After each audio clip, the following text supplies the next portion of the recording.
Amém? Eu vou ler João, capítulo 1. Eu vou ler do 6 ao 8 e depois do 19 ao 23. Então, João capítulo 1, do 6 ao 8, a minha versão é a NVI, pode ser que seja um pouquinho diferente, diz assim: Surgiu um homem enviado por Deus chamado João. Ele veio como testemunha para testificar acerca da luz, a fim de que, por meio dele, todos os homens crescem. Ele próprio não era luz, mas veio como testemunha da luz. Aí a gente vai pular para o versículo 19 e vai ler até o 23, diz assim: Este foi o testemunho de João, quando os judeus de Jerusalém enviaram sacerdotes e levitas para lhe perguntarem quem ele era. Ele confessou e não negou, declarou abertamente: não sou Cristo. Perguntaram-lhe: então quem é você? É Elias? Ele disse: não sou. É o profeta? Ele respondeu: não. Finalmente perguntaram: quem é você? Dê-nos uma resposta para que a levemos àqueles que nos enviaram. Que diz você acerca de si próprio? João respondeu com as palavras do profeta Isaías: eu sou a voz do que clama no deserto, façam um caminho reto para o Senhor. Amém? Esse texto eu já ministrei sobre ele em uma outra oportunidade, e hoje à tarde ele caiu no meu coração novamente, que João, que a gente chama de João Batista, por causa do ministério dele, que era de batizar, ele é interrogado nesse momento, né, acerca de quem ele é. Então pergunta: mas quem que é você? Ele fala, ele já começa descartando: Cristo eu não sou. Fala: tá, mas você é quem? Você é Elias? Você é o profeta? A gente precisa de uma resposta: quem que você é? Porque aquelas pessoas, elas viam o ministério de João, elas viam o que ele fazia, elas ouviam o que ele pregava, elas viam as pessoas que iam até ele para ouvir com arrependimento, algumas não, mas a maioria com arrependimento para serem batizadas, mas elas não sabiam quem ele era. Ele surgiu ali no meio do deserto, fazendo o ministério dele, e eles falaram: olha, mandaram a gente aqui, a gente precisa de uma resposta. Então, quem é você? O que você diz de si mesmo? E esse versículo, que é o versículo 22, o que é que você diz a respeito de si mesmo, é o que me chamou a atenção quando eu li esse texto. Porque para João, chegaram e perguntaram diretamente. Mas e se perguntassem para nós? Chegasse cada um de nós e falasse: Keile, o que você diz acerca de você mesmo? Joab, o que você diz? Andréia, o que você diz? O que você diz acerca de você mesmo? Quem você é? E eu comecei a pensar que essa resposta, ela é fundamental, mas por muitas vezes a gente não para pensar nisso. A gente não para pensar. Se alguém perguntar para mim hoje: Letícia, quem que você é? Me explica, porque foi isso que fizeram com João. Quem é você? A gente tem que levar uma resposta. E João responde ali, né? E muito do que a gente vive em Deus, e muito do que a gente deixa de viver em Deus, está relacionado com esse entendimento de quem nós somos. A nossa identidade em Deus, ela vai interferir diretamente no que a gente vive com Ele. Tanto no que a gente pode produzir para o reino, quanto no nosso relacionamento pessoal com Deus, quanto o contrário, que a gente pode deixar de produzir, ou quanto a gente pode se afastar e deixar de se relacionar com Deus por não entender quem nós somos. E eu estava pensando que existem 3 formas da gente responder isso. Uma certa só, mas existem 3 formas que a gente pode responder. Existem aquelas pessoas que elas pensam menos sobre elas. Elas pensam que elas são menos do que são. Eu separei aqui 3 exemplos. Não vou ler os 3, mas vou citar os 3. O primeiro é Moisés, quando Deus manda ele lá falar com o faraó, apesar de ele ter crescido ali, sido criado pela filha de faraó, e conhecer toda a cultura e a estrutura daquele lugar. Nesse momento, Moisés ele já não se sentia tão à vontade assim, no meio do faraó, ali, do pessoal do faraó. Então ele fala para Deus: mas quem sou eu para me apresentar ao faraó? E Deus estava falando: vai lá e fala, vai lá que eu vou te mandar. E Moisés ele questiona, fala: mas quem sou eu? Porque Moisés ele não se enxergava alguém à altura de falar com o faraó. Então ele pensava menos acerca dele. Claro que depois a gente vai ver que tudo isso que eu estou dizendo, não é que Moisés era melhor que alguém, não, mas quem ele era em Deus. Ele não tinha ali naquele momento visto ainda quem Deus estava chamando ele para ser. Ele ia ser o libertador, ele ia ser alguém que ia conduzir o povo, ele ia ser uma figura muito importante ali no Antigo Testamento que aponta para o próprio Cristo. Mas naquela hora ele não sabia disso. Então ele se enxergava inferior àquilo que Deus estava mandando ele fazer. E ele fala, mas quem que sou eu para falar com o faraó? Outro exemplo é Gideão. Quando o anjo vai falar com Gideão, ele fala, olha, sabe qual é o problema? A minha tribo é a menor, dentro da minha tribo a minha família é a menor, e dentro da minha família eu sou o menor. Então assim, ele vai fazendo uma escala assim, onde ele, nossa, é o menor dos menores dos menores. E o anjo fala, né, olha, mas o Senhor é contigo, varão valoroso, está chamando você, é para você ir lá, é para você fazer. E Gideão, ele tem um pensamento tão inferior sobre ele mesmo, que ele pede muitos sinais para Deus. Eu não sou contra a gente pedir sinais, mas no caso do Gideão, a gente percebe que era uma falta de ter certeza, mas será que Deus chamou eu mesmo? Mas será? Porque olha quanta gente de outras tribos, olha quanta gente de outro clã, ou de outras famílias, olha dentro da minha família, quanta gente melhor que eu, será que é para eu ir? Então ele tinha uma visão sobre ele mesmo muito inferiorizada, muito diminuída. E outro exemplo é Jeremias. Quando Deus chama ele, ele fala, mas eu ainda sou uma criança. Então ele se via incapaz de fazer aquilo que Deus mandou ele fazer. E a gente tem alguns motivos e algumas consequências desse tipo de pensamento. Eu acho que um dos motivos pode estar relacionado, e aí quando eu falei de reino e família, eu citei isso, quando as pessoas elas crescem numa família que diminui elas. Sabe aquela família que olha para o filho e fala, mas você também não consegue fazer nada, tudo que você faz é errado. Lógico, tinha que ser você. Então, aquela pessoa ela pode crescer acreditando que ela não é capaz de nada. E ela pode transferir isso para a vida espiritual. Ela pode, numa hora que Deus chamar, vir aquele pensamento, não, mas eu não sou capaz de nada. Mas eu não posso fazer nada. Na verdade, irmão, a gente não pode não fazer nada, né? Quando Deus chama a gente, Ele capacita. Quando é Ele que chama, é Ele que já, junto com o chamado, já vem a capacitação, a graça. Mas aí é uma coisa que eu vou falar mais para frente. Mas esse sentimento de se enxergar menor, por que o outro consegue e eu não? Eu não consigo, o outro faz, mas eu, se fosse eu para fazer. Então, essa pode ser uma das causas da gente acabar se enxergando menor. E outra é uma questão cultural. A gente tem na nossa cultura uma ideia, duas ideias, né? A primeira é de que para eu ser humilde, eu preciso ficar me desprezando, me menosprezando. Falando, não, nossa, mas você canta bem, imagina, que isso, nossa, mas você faz isso, não, mas se eu for fazer, olha, fulano é muito melhor. Como se eu ficar me diminuindo, me depreciando, fosse um sinal de humildade. Isso não é verdade. Outra ideia que a gente tem é que uma pessoa humilde, ela nunca fala que é humilde. Engraçado que a primeira vez que eu ouvi isso, eu estava na escola, não trabalhando, né? Eu estava estudando. E eu estava no segundo ano do ensino médio. Eu lembro que o professor de filosofia, ele entrou e falou assim, olha, hoje eu quero fazer uma pergunta. Quem aqui se considera humilde?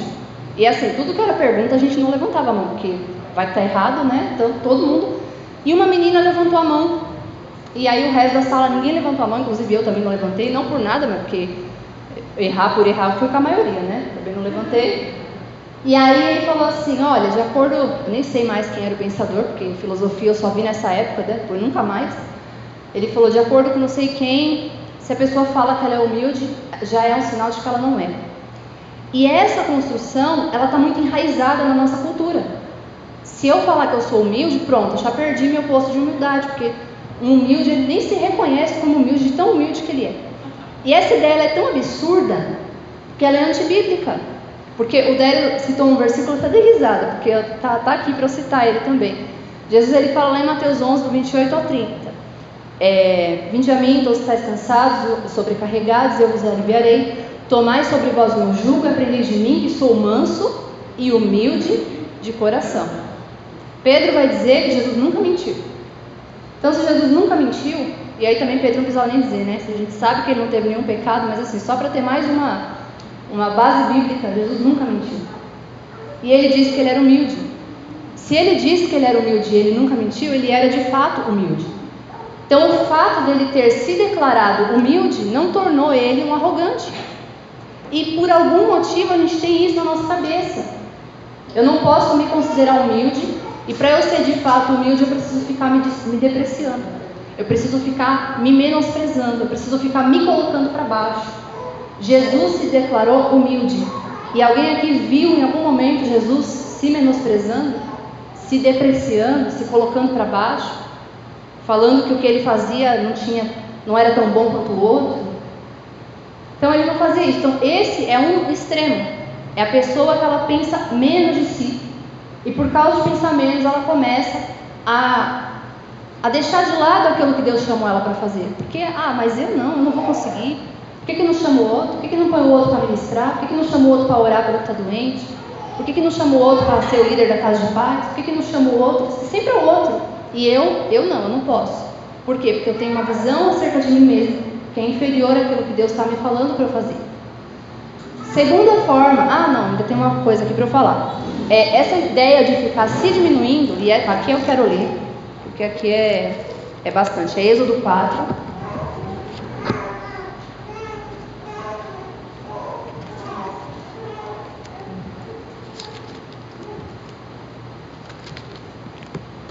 Êxodo 4, do 10 ao 14.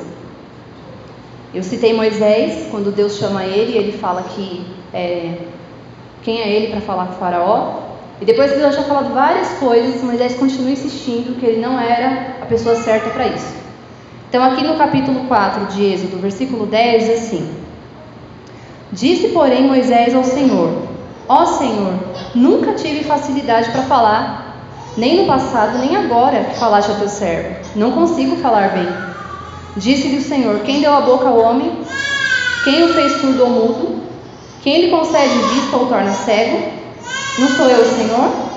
Agora, pois, vá, e eu estarei com você, ensinando-lhe o que dizer. Respondeu-lhe, porém, Moisés: Senhor, peço que envies outra pessoa. Então o Senhor se irou com Moisés.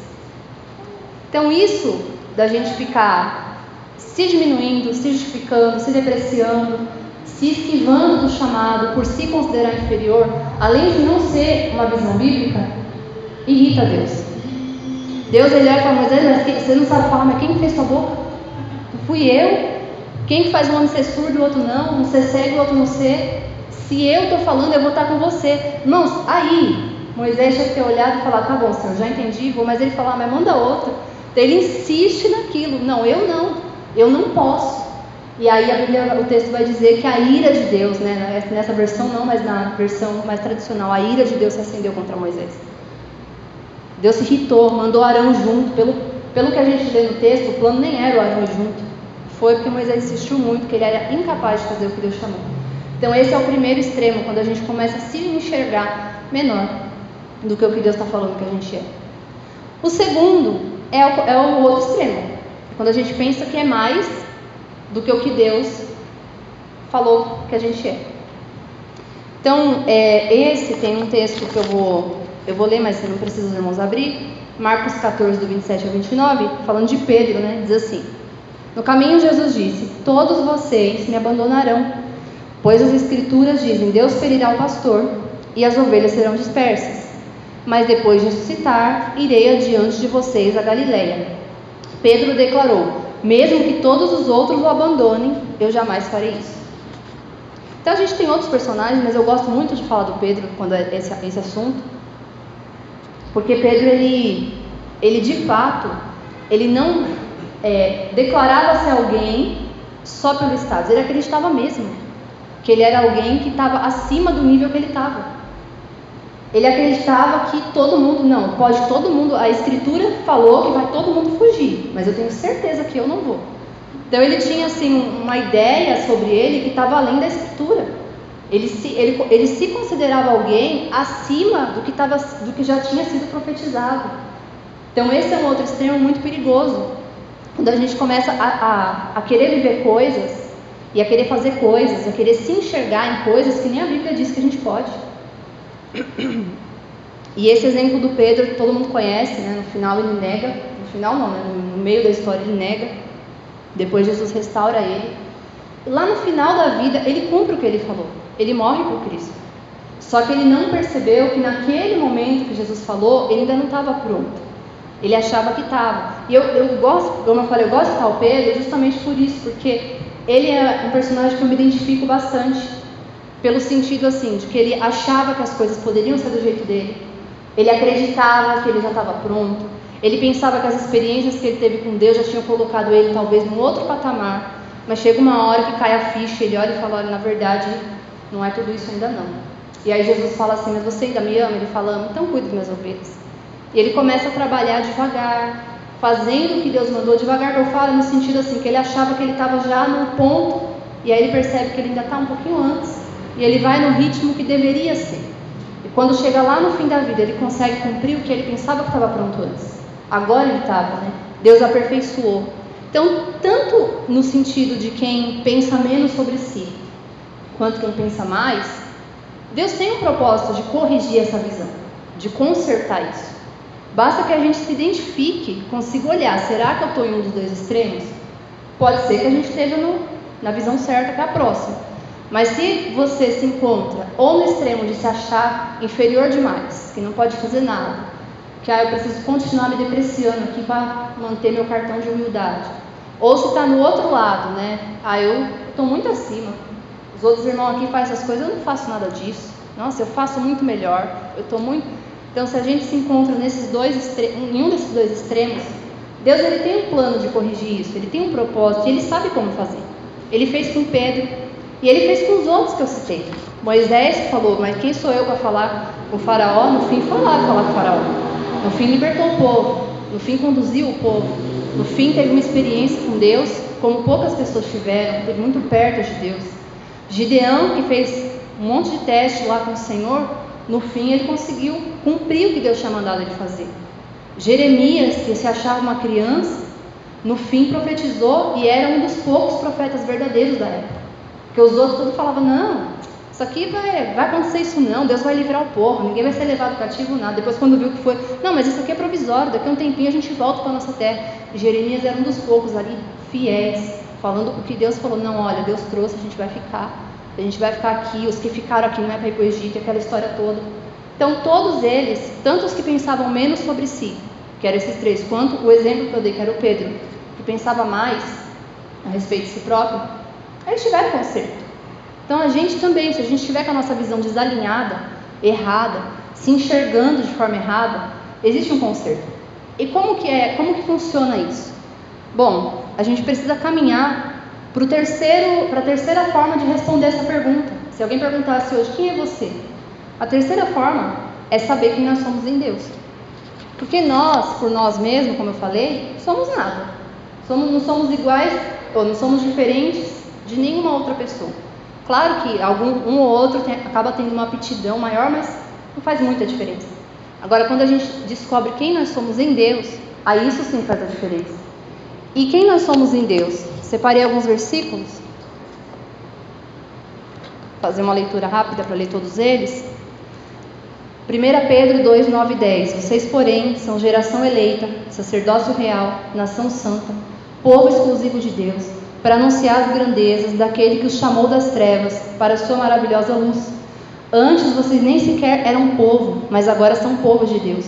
Não haviam recebido misericórdia, mas agora receberam. 2 Coríntios 5,17. Portanto, se alguém está em Cristo, é nova criação. As coisas antigas já passaram, eis que surgiram coisas novas. 1 Coríntios 6, 19 e 20. Vocês não sabem que o seu corpo é templo do Espírito Santo, que habita em vocês e lhes foi dado por Deus? Vocês não pertencem a si mesmos, pois foram comprados por alto preço. Portanto, honrem a Deus com seu corpo. 1 João 3, 1 e 2. Vejam como é grande o amor que o Pai nos concedeu, sermos chamados filhos de Deus, o que de fato somos. Por isso o mundo não nos conhece, porque não o conheceu.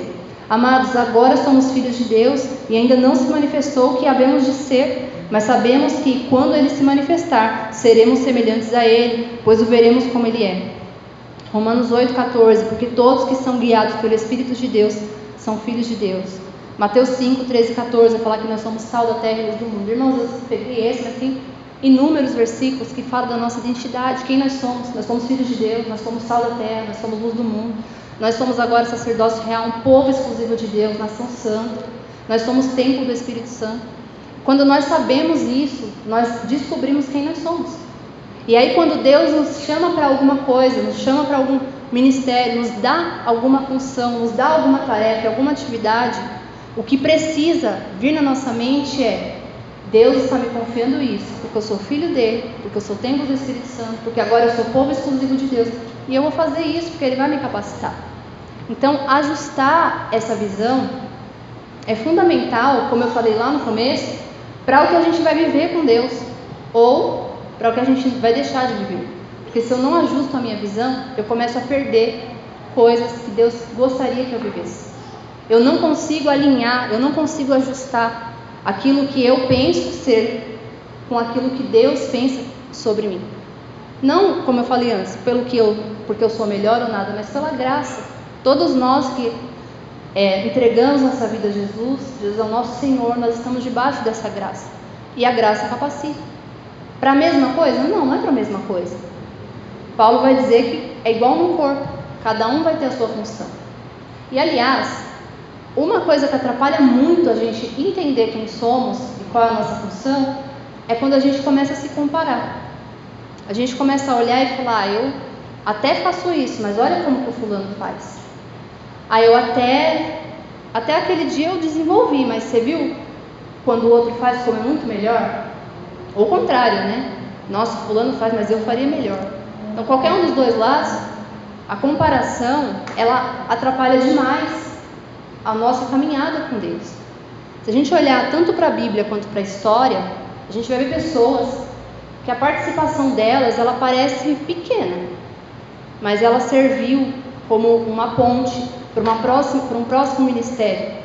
A gente olha a própria história de João Batista. Ele era filho de sacerdote, então ele já tinha ali uma vaga garantida no sacerdócio da época. Só que ele entendeu uma coisa: eu sou a voz do que clama no deserto. Eu não vou ser sacerdote, eu vou lá fazer o que Deus falou para fazer. E quando perguntam para ele, eu acho muito bonita essa parte, porque ele não fala assim: olha, então, eu acho, assim, pelo que eu estou entendendo aqui, que quando Isaías falou que ia ter uma voz que clamava no deserto, pode ser que seja eu. Não, ele olha e fala assim, quando eles falam: o que você diz a respeito de si mesmo? Ele fala: eu sou a voz do que clama no deserto, como profetizou Isaías. Ele olhava para as escrituras e falava assim: sabe aquele lá que Isaías falou? Sou eu. Eu entendo que sou eu. Eu olho e eu tenho essa certeza, eu tenho essa confirmação de Deus para mim. Eu sou essa pessoa. Então João, ele olhava para a escritura, e na escritura ele se encontrava, na escritura ele se identificava. E é isso que a gente precisa olhar para a escritura, e nas escrituras se identificar. Quem somos nós? Espera aí, eu vou olhar o que a escritura diz, quem eu sou. E ele foi lá, e ele não se comparou com ninguém. O ministério dele, em questão de tempo, foi curto. Não em questão de tamanho, de expressão, mas de tempo. Foi por pouco tempo. Ele se preparou muito mais tempo para exercer o ministério do que o tempo que ele de fato exerceu. E ele preparou o caminho para quem? Para Cristo. Então João Batista ali, ele preparou o caminho para o Senhor, que é o Salvador do mundo. Talvez as pessoas olhem e falem: mas João Batista, nossa, ele podia ter sido sacerdote a vida inteira, podia ter morrido velhinho. Mas ele seguiu aquilo que era o chamado dele, e por menos tempo que ele tem executado, ele serviu para preparar o caminho de Cristo. E o que Cristo fez, não precisa nem falar, né? Era o que nenhum homem poderia fazer. E João foi essa pessoa que veio antes. Se a gente olhar para a história, quantas pessoas a gente vê na história, ou que foram avivalistas, ou que foram grandes pregadores. E aí alguns falam: olha, me converti na adolescência. Quem estava pregando no dia que essa pessoa se converteu? Ninguém sabe. Mas alguém foi usado ali por Deus naquele dia, naquele momento, pregou, fez o convite e ele aceitou. E aí ele foi e fez o que teve no ministério. Então, às vezes a gente olha para nós e fala assim: nossa, mas eu nem tenho um ministério expressivo, o que eu faço nem é tão importante. Tem tanta gente aí numa igreja bem maior, tem tanta gente aí que está na TV, tem tanta gente aí que já escreveu livro, mas, irmão, se Deus chamou você para isso, faça isso, porque é essa função que Ele quer que você faça. Assim como no corpo, cada membro tem a sua função. Se a gente fizer bem a nossa função, a gente está cooperando para o reino. E às vezes a gente nem tem ideia da expressão que isso vai ter. A gente pode alcançar uma pessoa e essa pessoa vai ter um ministério talvez numericamente mais expressivo, mas a gente foi ali o canal que Deus usou para alcançar aquela pessoa. Amém? Que a gente nunca despreze, menospreze o nosso ministério, o nosso chamado e nem quem somos. E aí no final, agora, só para a gente fechar, né, a ideia, para que saber quem nós somos? Porque só saber por saber não funciona. Só saber para se alguém perguntar agora, se alguém perguntar igual para o João, já sei. Tá, e daí? Então, para que saber quem nós somos? Para a gente conseguir viver a vontade de Deus. A gente só vai conseguir viver a vontade dele quando a gente entender quem nós somos. Então, a gente acaba deixando de viver quando a gente ou se deprecia demais, ou quando a gente acha que está num nível muito acima do que Deus nos chamou. Então, essa noite eu gostaria de orar.